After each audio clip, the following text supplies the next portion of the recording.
வான்முரசு யாவரும் கேளீர். ஜூன் 5ஆம் தேதி சைனைட் கலாச்சாரத்தை தமிழ் போராளிகள் மத்தியில் விதைத்த தியாகி பொன் சுகுமாரன் விதைக்கப்பட்டு 50 ஆண்டுகளாகின்றன. ஏற்கனவே கைது செய்யப்பட்டு போலீசாரின் சித்திரவதைகளுக்கு ஆளான அனுபவத்தை கொண்ட சிவகுமாரன் இன்னொரு சந்தர்ப்பத்தில் போலீசாரினால் தான் கைது செய்யப்படுவேனாகின் சைனைட் அருந்தி தன் உயிரை மாய்த்து கொள்வேன் என பல தடவைகள் கூறியமை இன்றும் என் நினைவலைகளிலிருந்து நீங்க மறுக்கிறது. தனது கூற்றினை அவர் செயல் வடிவத்தில் நிரூபித்து காட்டியவர். அவருடன் கூடி பழகியவர்களில் விரல் விட்டு எண்ணக்கூடியவர்கள் மட்டும் இன்று அவரை நினைவு கூறக்கூடியவர்களாக இருக்கிறார்கள். அவரின் ஆரம்பகால செயற்பாடுகளிலிருந்து அவருடன் நெருங்கி பழகியவன் என்ற வகையில் அவர் தொடர்பான எனது அனுபவங்களை கட்டுரை மூலம் நான் பகிர்ந்து கொள்கிறேன்.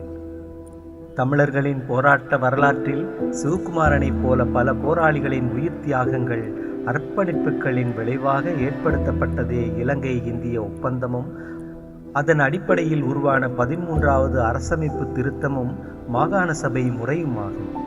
இப்போராட்ட வரலாற்றுடன் எவ்வித தொடர்புகளும் அற்றவர்களும் இவ்வரலாற்று பின்னணி தெரியாதவர்களுமே இன்று மாகாண சபைகளின், குறிப்பாக வடக்கு மாகாண சபையின் நிறைவேற்று செயற்பாடுகளுக்கு பொறுப்பானவர்களாக இருந்து வருகின்றமையுடன் தமது சொந்த நலன்களை முன்னிறுத்தி அவர்கள் செயற்பட்டு வருகின்றமையும் வேதனைக்குரிய விடயமாகும்.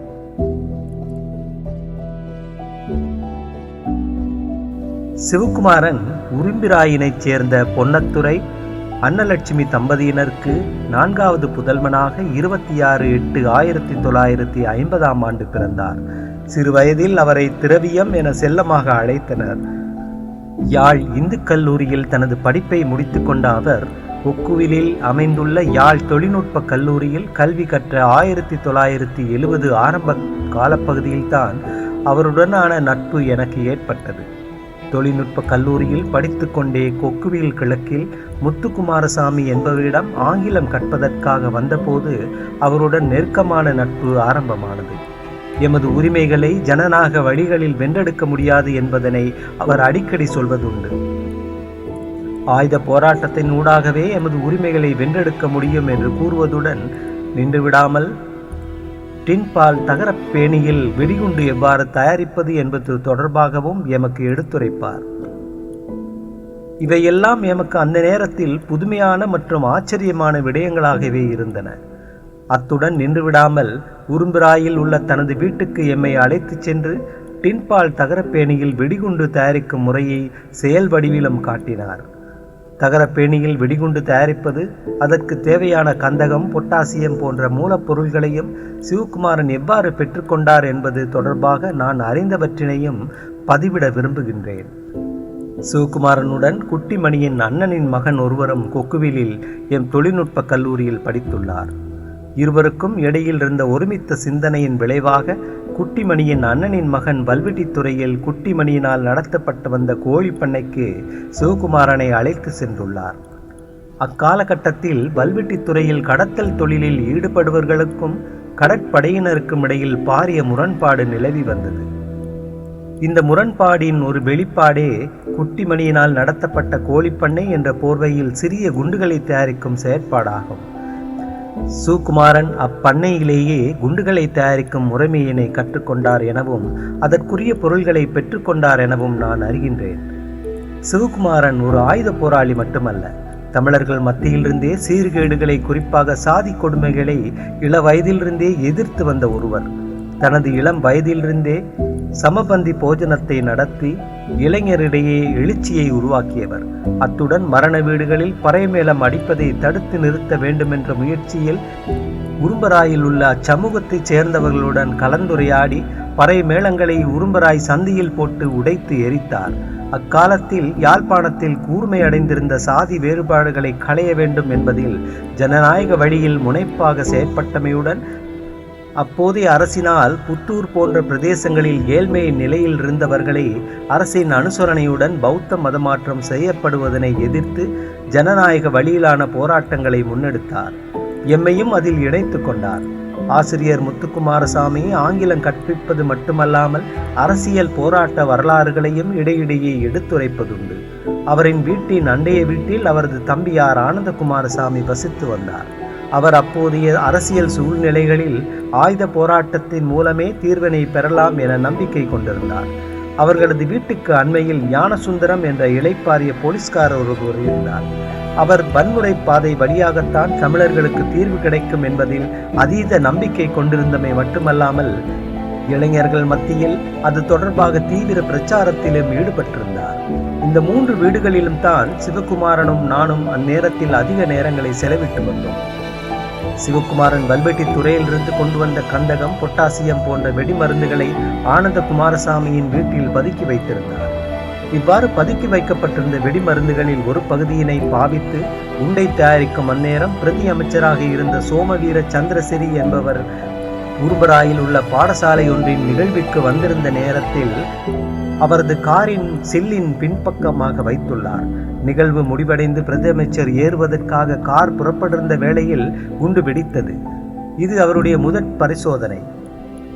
இதனால் காருக்கு சிறிது சேதம் ஏற்பட்டதை ஒழிய வேறு சேதங்கள் எதுவும் ஏற்படவில்லை. உரும்பராயில் தீவிர அரசியல் போக்குள்ளவர் சிவகுமாரன் என்பது ஊரறிந்த விடயம். இதனால் இதனை யார் செய்திருப்பார் என்பதில் எவருக்கும் சந்தேகமில்லை. அதன் அடிப்படையில் போலீசார் சிவகுமாரனைத்தான் கைது செய்தனர். சிவகுமாரன் கைது செய்யப்பட்டமையை தொடர்ந்து நாம் அனைவரும் கைது செய்யப்படுவோம் என்பதை நாம் உணர்ந்து கொண்டோம். அடுத்த நாள் இரவு முத்துக்குமாரசாமியின் வீட்டில் இது தொடர்பாக கூடி ஆராய்ந்து கொண்டிருந்த வேளையில் பெருமளவில் போலீசார் அவரது வீட்டுக்கு வந்தனர். போலீசாரின் வருகையை கண்ட நாம் எல்லாம் அவரின் வீட்டின் பின்பக்கமாக ஓடி தப்பித்துக் கொண்டோம். முத்துக்குமாரசாமி ஆசிரியர் மட்டும் தப்பியோட மறுத்து போலீசாருடன் வாக்குவாதத்தில் ஈடுபட்டார். அதனைத் தொடர்ந்து ஆனந்த குமாரசாமியை கைது செய்ய போலீசார் முனைந்த வேளை அவரும் வீட்டிலிருந்து தப்பிச் சென்றதால் அவரது அண்ணன் முத்துக்குமாரசாமியை கைது செய்தனர். சில நாட்களாக தலைமறைவாக இருந்த ஆனந்த குமாரசாமி சரணடைந்த பின்னரே அவரது அண்ணன் முத்துக்குமாரசாமி விடுவிக்கப்பட்டார். சிவகுமாரனும் ஆனந்த குமாரசாமியும் அனுராதபுர சிறையில் அடைக்கப்பட்டனர். அக்கால சட்ட ஏற்பாடுகளுக்கு அமைய இவ்வாறான குற்றச்சாட்டுகளுக்கு பிணை எடுப்பதானால் கொழும்பில் உள்ள மேல் நீதிமன்றத்துக்கே செல்ல வேண்டும். அத்துடன் மேல் நீதிமன்றத்தில் எல்லா சட்டத்தரணிகளாலும் வாதாட முடியாது. நானும் சிவகுமாரனின் தாயாரும் அமிர்தலிங்கத்திடம் சென்று சிவகுமாரனை பிணையில் எடுப்பதற்கு ஆவண செய்யும்படி வேண்டினோம். எங்கள் கோரிக்கையினை ஏற்றுக்கொண்ட அவர் கொழும்பில் வசிக்கும் ராணி திருச்செல்வம் அவர்களுக்கு ஒரு கடிதத்தினை கொடுத்து அவரை சென்று சந்திக்கும்படி கேட்டுக்கொண்டார். நானும் சிவகுமாரனின் தாயாரும் மாளிகை போன்றிருந்த கொழும்பில் உள்ள அவரது வீட்டுக்கு சென்றிருந்தோம். அமிர்தலிங்கத்தின் கடிதத்தை படித்துவிட்டு எங்களை கேட்டா குண்டு வச்சிங்க என்று ஏசினார். ஒருவாறு அவரை சமாளித்து சிவகுமாரனுக்காக ஆஜராக வைத்து பிணையில் விடுவிக்க வழி கோரினோம். சிவகுமாரன் ஒரு நாள் என்னை பல்கலைக்கழகத்தில் தமிழ் மன்ற செயற்பாடுகளில் ஈடுபட்டு படிப்பை முடித்து கொண்டு வந்திருப்பவரும் போராட்டத்தில் தீவிர ஆர்வம் கொண்டவருமான உரும்பிராயைச் சேர்ந்த நண்பர் ஒருவரை சந்திக்க கூட்டிச் சென்றார். அவ்வாறு அறிமுகப்படுத்தப்பட்டவர் சத்தியசீலன் ஆவார். அக்காலகட்டத்தில் சிறிமாவு பண்டாரநாயக்க அரசினால் பல்கலைக்கழக தரப்படுத்தல் முறை அறிமுகமானது. இன ரீதியான தரப்படுத்தல் தான் முதலில் அறிமுகமானது. தரப்படுத்தலுக்கு எதிர்ப்பு தெரிவிக்க வேண்டும் என முடிவு செய்தோம். இது தொடர்பாக ஆர்வமுள்ள பலரை இணைத்து ஒரு ஆலோசனை கூட்டம் நடத்தினோம். மலாயன் கபேக்கு மேலே இருந்த மண்டபத்தில் கூட்டம் நடந்தது. சத்தியசீலன், மாவை, லோரன்ஸ், மகா உத்தமன், அரியரட்னம், இலங்கை மன்னன், முத்துக்குமாரசாமி, சந்திரகுமார், சபாலிங்கம், பல நடராஜ ஐயர் என பலர் கூட்டத்துக்கு வந்திருந்தது நினைவில் இருக்கிறது. மாணவர் பேரவை என செயற்படுவது, தரப்படுத்தலுக்கு எதிராக போராட்டம் செய்வதென முடிவு செய்தோம். இம்மாணவர் பேரவை உயர்தர மாணவர்கள் பலரை ஒன்று திரட்டி தரப்படுத்தலுக்கு எதிராக மாபெரும் ஊர்வலத்தினை நடத்தியது. இத்தரப்படுத்தலுக்கு எதிரான போராட்டங்களில் சிவகுமாரனின் பங்களிப்பு அளப்பரியது. அதனைத் தொடர்ந்து ஆயுத போராட்டத்தினை சுமந்து சென்ற அமைப்பாக மாணவர் பேரவை அமைகின்றது.